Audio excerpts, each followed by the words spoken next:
أعوذ بالله من الشيطان الرجيم. بسم الله الرحمن الرحيم. الحمد لله رب العالمين حمدا كثيرا طيبا مباركا فيه،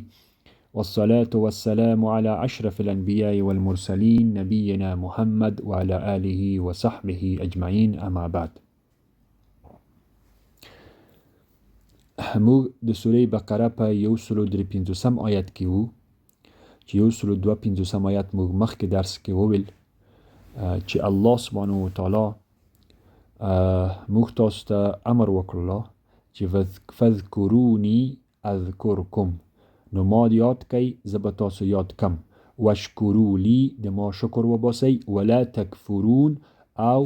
ناشکری مکیه. یې دو تفسیر موږ تاسو وکتله مفصل الحمدلله. او نن 153 آیت کې موږ ګورو چې الله سبحانه وتعالی څه ویلي دي. يا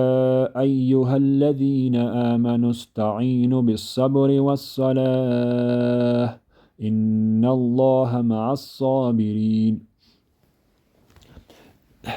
دلته الله سبحانه وتعالی په دو آیت کې موږ تاسو ته اشاره کا چې په ژوند کې په انسان باندې سختی رسي، مصیبت رسي، مشکلات رسي او امتحانونه رسي په انسان باندې، نو انسان ته الله سبحانه وتعالی لیر ورخی چې څه رقم د دو مشکلاتو څه ژوند تیر کا او د دو مشکلاتو د حلیدلو دپاره څه کار وکړه، شی وکړه. نو الله سبحانه وتعالی دلته وایي چې یا ایها الذین آمنو، ای هغو کسانو چې تاسو ایمان وروړی دی، یعنی ای مؤمنانو، استعینو تاسو کومک وغواړئ، استعینو تاسو کومک وغواړئ، بالصبر والصلاة، بالصبر والصلاة، بالصبر والصلاة. په چی شي کومک وغواړئ؟ تاسو ته کله چې مشکل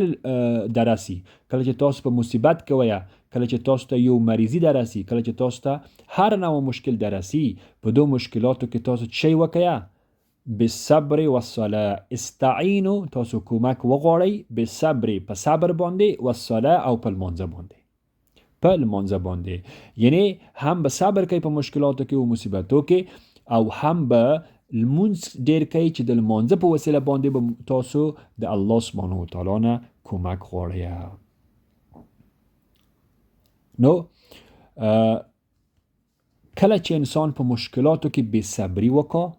نو دا کومک غوښتل د الله سبحانه وتعالی نه دي، بلکې دا حتی ناشکری ده او ګناهکاره کی انسان چې د خولې نه هر رقم خبر روزي په مشکلاتو کې او وی چې یا الله دا څه ټکر ودل دی په ما باندې، یا الله دا څه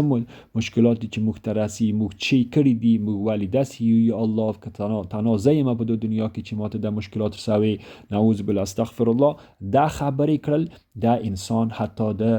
اسلام د دایره نه وباسي. دا صبر نه دی، دا صبر نه دی. نو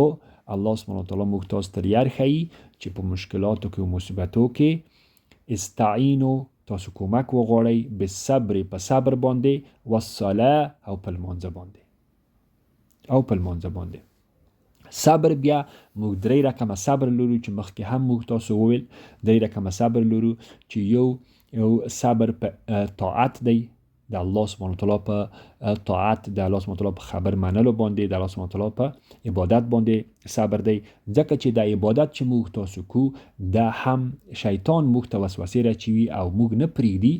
چې موږ عبادت وکړو. نفس د موږ نه غواړي چې موږ په خپل ځان باندې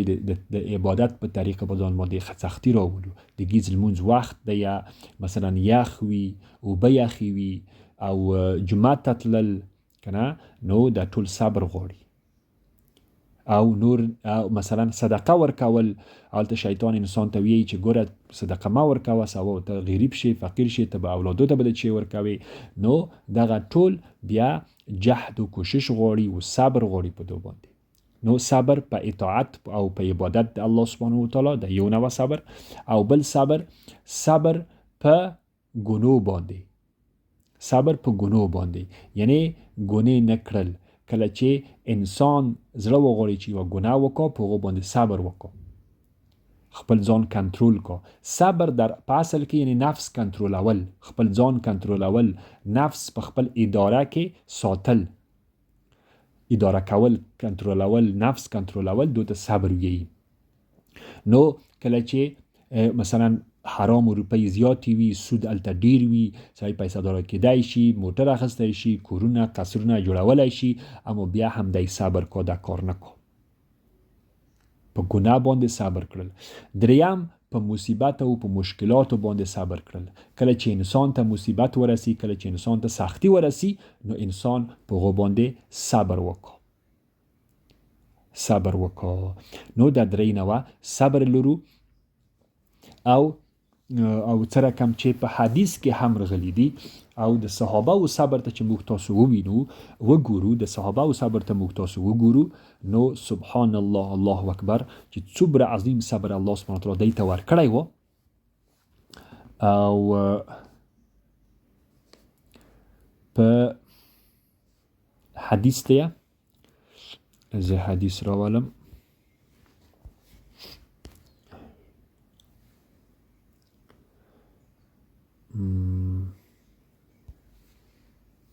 دا حدیث دی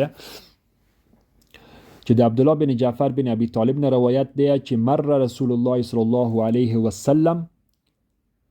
بیاسر و عمار و ام عماره، چې رسول الله صلی الله علیه وسلم به چې کله چې په مکه کې وو، رسول الله مثلا اعلان وکړه او خلک پیغمبر شو او خلک دعوت کړل اسلام ته، نو هغه بعض غلامان حتی مثلا ایمان راوړل او دی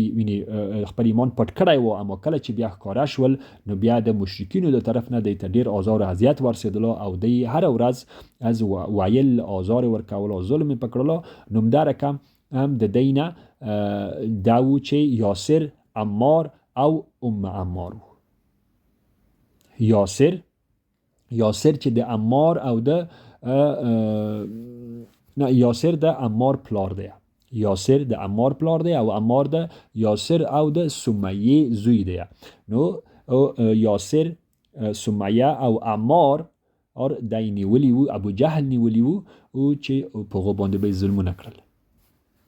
دلته الله سبحانه وتعالی چې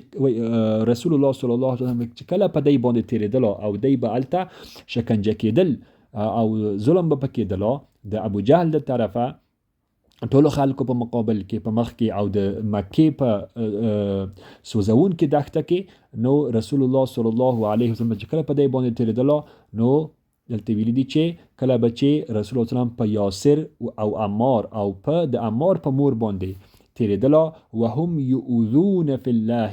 او دی به د الله تعالی په لیار کې آزار او اذیت دی ته ورسېدلو، یعنی دی د الله سبحانه وتعالی په لیار کې دغه ظلمونه قبلول فی الله تعالی. فقال لهم، او رسول الله صلی الله علیه وسلم به دی ته ویل صبرا یا آل یاسر، ای آل یاسر، ای د یاسر اولاده، آل یاسر، ای د یاسر اولاده، صبر وکئ. صبرا یا آل یاسر، ای د یاسر اولاده صبر وکئ. صبرا یا آل یاسر فإن موعدکم الجنه. بیا به ورته چې صبر وکئ ای د یاسر اولاده، ځکه چې د تاسو ځای چې دی، د تاسو او هغه آخري مکان چې دی، د تاسو هغه آخري ځای چې دی، هغه جنت دی انشاءالله. فإن موعدکم، فإن چې بشک، یعنی په حقیقت کې، نو په حقیقت کې موعدکم د تاسو ځای جنت دی. تاسو ته کوم ځای چې الله سبحانه وتعالی انتخاب کړی دی په آخرت کې، هغه جنت دی. صبر وکئ په دو مشکلاتو، مصیبتو، په دو آزار اذیت چې د الله سبحانه وتعالی پر یار کې په تاسو باندې راځي، په دو باندې صبر وکئ.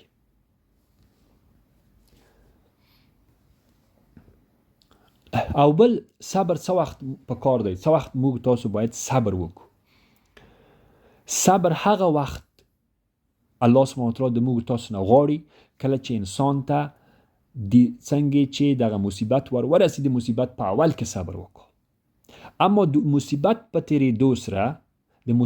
تیرېدو سره بیا هر څوک صبر کړی شي، خپل بیا ویری، مصیبت ویری، د زمان چې په تیری، وخت چې په تیری، هغه مصیبت د انسان ویری، بیا خپل انسان آرامی. اما کله چې مصیبت ورسي په وخت کې ضرورت لري چې باید صبر وکړه. الله سبحانه وتعالی هغه صبر خوښي چې د مصیبت در رسیدلو په وخت کې دی اول وار چې څنګه ورسي د مصیبت په اول کې دی صبر وکړو. نو دا حدیث نه رسول الله صلی الله علیه وسلم موږ تاسو ته ویلي دي چې څه وخت صبر وکړئ. حدیث 2145 حدیث دی په صحیح بخاری کې دی. دغه حدیث دی از این نږدې کما حدثنا إسحاق بن منصور أخبرنا عبد الصمد حدثنا شعبة حدثنا ثابت البناني قال دی ویل چې سمعت موږ واوریدل انس ابن مالک د انس ابن مالک نه موږ واوریدل یقول چې د ویل لامرأة من أهله تعرفين فلانه یقول لامرأة یعنی د وخزه پر چې دغه یو خزه ته ویل چې هغه د اهل نه و. انس بن مالک د قصاخ د خپل فامیل یو خزه تکړه تعرفين فلانه آیا فلانی ته پیژنې؟ قالت دغه خزه وویل نعم او زه پیژنم. نو قال انس رضی الله عنه ورته وویل فإن النبي صلى الله عليه وسلم مر بها ول چې یوه ورځ رسول الله صلی الله علیه وسلم په دغه ښځه باندې تیر شو وهي تبکي عند قبر او دا دغه ښځه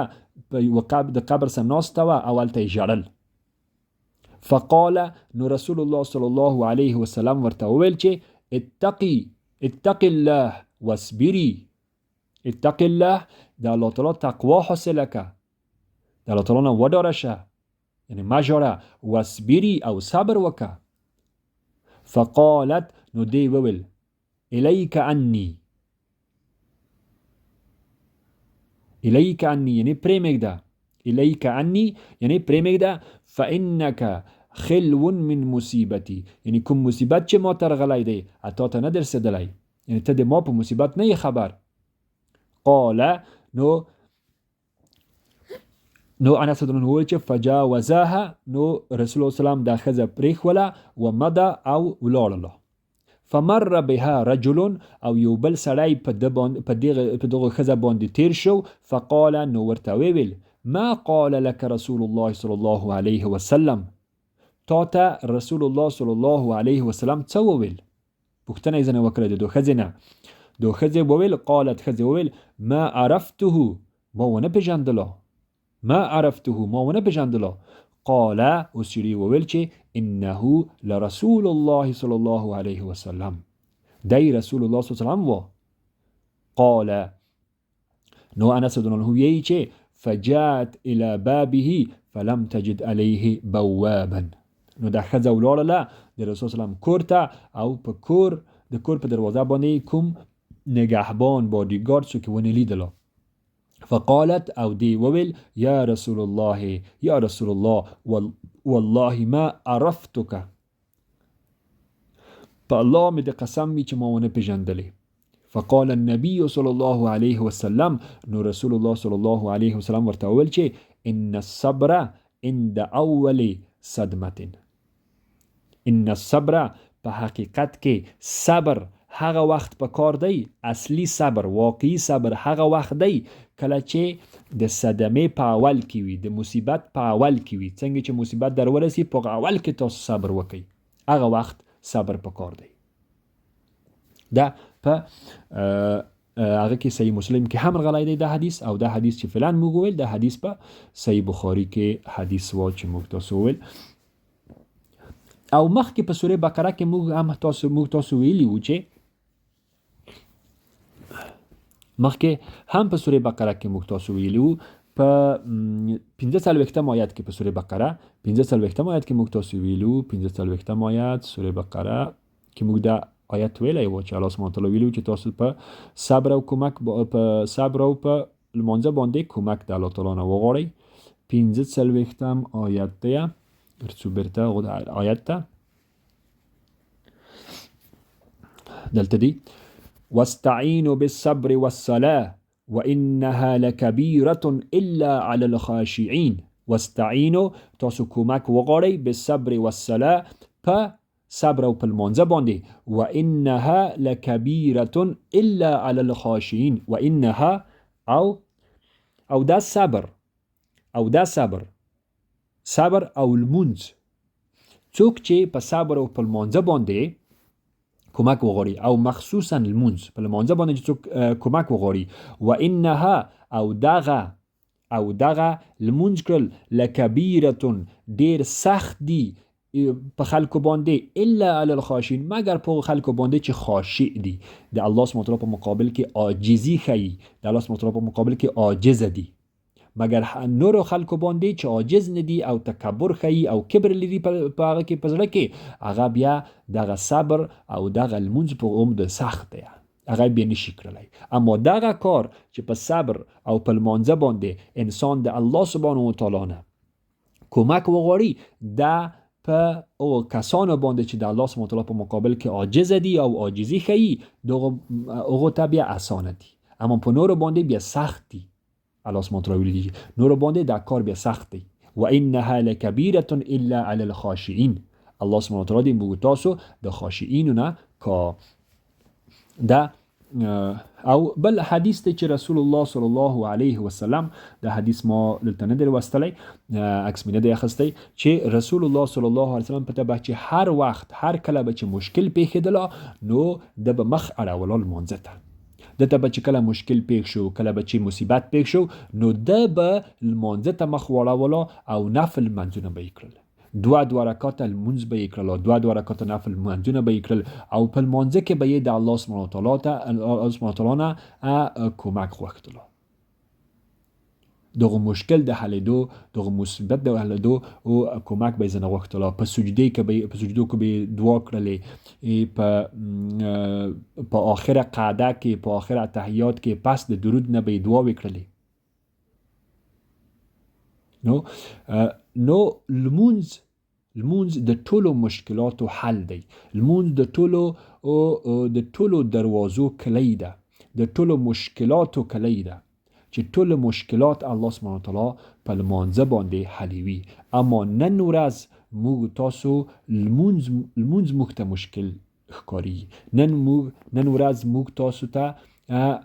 غټ مشکل چې دی هغه لمونځ دی سخت چې په موږ تاسو دی لمونځ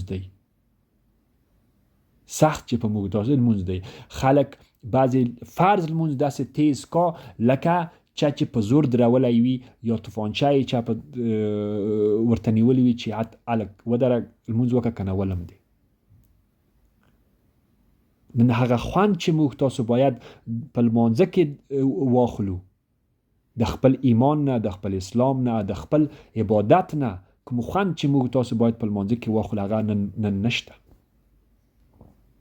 چیرته د موږ تاسو مشکلات به حل شي سره کم به د موږ تاسو مشکلات حل شي کله چې په کوم شي باندې چې د موږ تاسو مشکلات حل کی هغه ته موږ د غټ مشکل په سترګه ګورو هغه موږ پرېښی دی په کوم عمل باندې په کوم عبادت باندې چې الله سبحانه وتعالی د موږ تاسو مشکلات حل کوي مصیبتونه حل کوي هغه موږ پرېښی دی او که کویم ماسه د عادت په شکل کو موږ فکر او ټول ذهن مو په لمانځه کې نیوي ذهن مو بل چیرې وي او نور بل هر شي ته موږ تاسو وخت لرو اما لمانځه ته وخت نه لرو هر شي ته وخت لرو اما لمانځه ته وخت نه لرو یو کس هغه په یو ځای کې کار کړلو هغه خپل کار ته دنیوي کارونه هغه کوم دفتري کارونه به چې درلودل په هغو کې به یې ډېر ذهن کاروله ډیر د فکر نه به کار اخستلو ډیر وخت به یې یاستلو په هغو باندې اما کله به چې دی جومات ته راغلله او لمونځ به یې کړله دومره تیز لمونځ به یې کړله لکه دی چې چا په زور کش کړی دی جومات تېر وستلی دی فرض لمونځ به یې یا سنت لمونځ به یې دومره زر کړله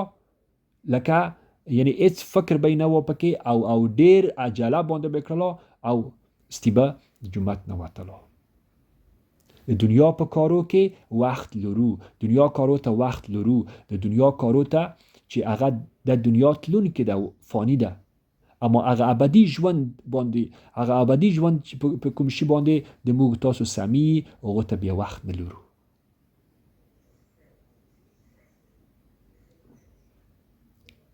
والآخرة خیر و ابقا الله سبحانه وتعالی ویي په سوره اعلی کې والآخرة خیر و ابقا او آخرت چه دی هم بهتره دی د دنیا نه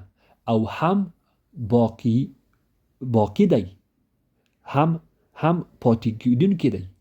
هم بهتره دی د دنیا نه آخرت، او هم پاتې کیدونکی ده. دا ژوند د آخرت نه بهتره نه دی، اما موږ تاسو دومره پکې مصروف یو لکه دا ژوند چې دغه ژوند نه بهتره وي، او لکه دا ژوند چې دغه ژوند نه ډیر پاتې کیدونکی وي، باقیدار وي، اما لکه دا ژوند چې ابدي وي. اما په اصل کې الله سبحانه وتعالی وی چې دغه ژوند چې دی، دغه د دو دنیا ژوند چې دی، د دو دنیا نه هغه دنیا آخرت چې دی، د آخرت ژوند چې دی، هغه د دو دنیا نه بهتره دی، هم بهتره دی او هم ابدی ده، هم ابدی دی.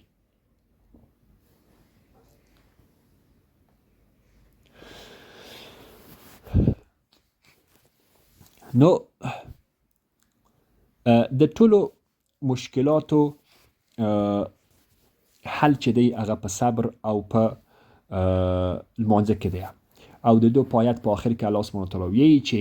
ان الله مع الصابرین، ان الله مع الصابرین. این په حقیقت کې، په واقعیت کې الله سبحانه وتعالی د صابرینو سره دی. ان الله مع الصابرین، الله سبحانه وتعالی د صابرینو سره دی. موږ دوه رقمه معیت لرو، یعنی چې الله سبحانه وتعالی د خلکو سره وي، دوه رقمه لرو. یو الله سبحانه وتعالی د ټولو خلکو سره شته دی، یعنی الله سبحانه وتعالی په علم باندې د ټولو خلکو سره دی. الله سبحانه وتعالی ټول خپل بندگان ویني، الله سبحانه وتعالی ټول خپل بندگان ان اعمال یې ویني، متوجه دی، او الله سبحانه وتعالی د ټولو بندگانو خبرې اوري. الله سبحانه وتعالی ټول موجودات، ټول مخلوقات الله سبحانه وتعالی کنټرول په لاندې دي او ویني. اما یو معیت او یو هغه چې دی چې الله سبحانه وتعالی خاص دغه کسانو سره دی، هغه په کومک او په ساتلو باندې، په کومک او په ساتلو باندې الله سبحانه وتعالی دغه خلکو سره دی چې هغه صابرین دي. الله سبحانه وتعالی د صابرینو سره کومک کا، الله سبحانه وتعالی د صابرینو سره مرسته کا. نو یو خاص معیت لرو، یو خاص چې د چا سوي الله سبحانه وتعالی، او یو عام معیت لرو، عام چې الله سبحانه وتعالی د خلکو سره، عام خلکو سره د ټولو سره الله سبحانه وتعالی دی. یعنی الله سبحانه وتعالی که مسلمان وي، کافر وي، منافق وي، مشرک وي، دا ټول الله سبحانه وتعالی ویني، دا ټول الله سبحانه وتعالی خبري اوري. اما یو خاص معیت دی الله سبحانه وتعالی چې الله سبحانه وتعالی فقط د خپل خاص بندگانو سره، د خپل مؤمنو بندگانو سره، د خپل تقوادارو بندگانو سره په کومک سره دی. دا خاص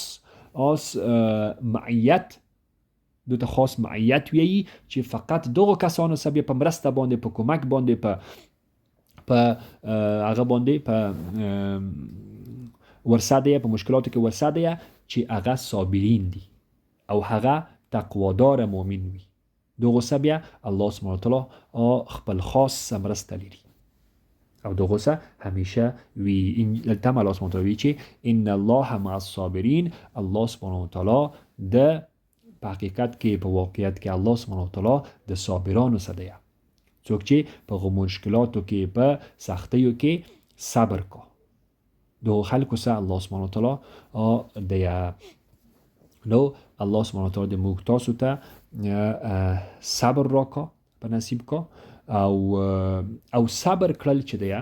صبر کړل داسې په آسانۍ باندې هم لاسته نه رسي. صبر کړل باید، صبر باندې هم باید موږ تاسو کوشش وکړو، تمرین وکړو، ځان باندې سختی راولو چې صبر وکړای شو، صبر وکړو. نو دا چې انسان همیشه د الله سبحانه وتعالی سوي، انسان همیشه د الله سبحانه وتعالی او د رسول الله صلی الله علیه وسلم خبر ومیني، د دې اطاعت وکا، په دو باندې الله سبحانه وتعالی انسان ته صبر ورکوي. او بهترین نعمت، یو د بهترین نعمتونه یو دا دی چې انسان ته الله سبحانه وتعالی صبر ورکو. ډیر داسې کسان شته دي چې مثلا دی د دنیا د لحاظ نه هر شی درلودل، میلیونران وو، بیلیونران وو، میلیاردر وو، اما کله چې په یوه وړه معامله کې د دی نه بیلیاردونه نه میلیونونه د دینه کوم نقص وشو بیلیونو په اندازه باندې نقص وشو اما میلیاردونه نور شته و داسې نه و چې دی بیخي ورشکسته شي اما په یوه معامله کې د میلیونو باندې نقص وکړه د خودکشي کړې ده او صبر یې ونه شوی کړلی نو د صبر یو غټ نعمت دی کله چې الله سبحانه وتعالی انسان ته ورکړه نو کله چې انسان په ژوند کې د الله سبحانه وتعالی سوي د الله سبحانه وتعالی په دین باندې عمل وکړه نو الله سبحانه وتعالی به د انسان ته ان شاء الله صبر هم ورکړه او په سختۍ او مشکلاتو کې به بیا الله سبحانه وتعالی د سوي إن الله مع الصابرين يا أيها الذين آمنوا استعينوا بالصبر والصلاة إن الله مع الصابرين نو دنن یوسف درې پنځوسم آیت هغه تفسیر موږ تاسو وویله ان شاء الله بیا به نور بله ورځ وویو سبحانك اللهم وبحمدك أشهد أن لا إله إلا أنت أعوذ بك بارك الله فيكم جزاكم الله خيرا السلام عليكم ورحمة الله وبركاته